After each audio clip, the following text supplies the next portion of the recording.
বন্ধুরা এটা একটা এসডি কম ডু কালারের মধ্যে চার্জার আছে। চার্জারটা আমি ঠিক করেছি, এটা বিহার থেকে এসেছে, বিহার ভাগলপুর।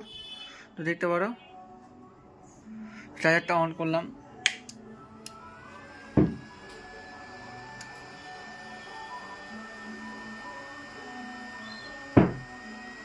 দেখতে পারো আউটপুট করতে লেগেছে, দেখতে পারো আউটপুট করে দিয়েছে, দেখতে পারো। এটাকে আমি অন করবো এখন, দেখতে পারো মিটারে আউটপুট ভোল্টেজ।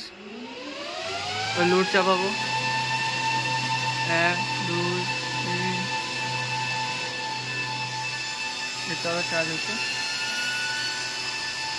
দেখতে পারো।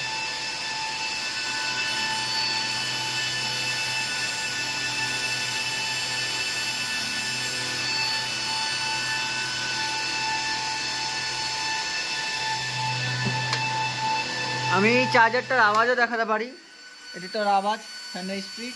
এবার আমি ডাউন করবো একটা করে, দেখতে পারো কম বেশি হচ্ছে, দেখতে পারো কম হয়ে গেল। এবার ফের বাড়াবো আমি,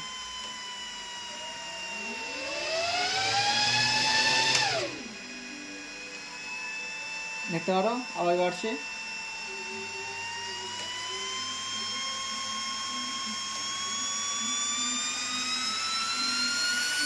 আওয়াজগুলো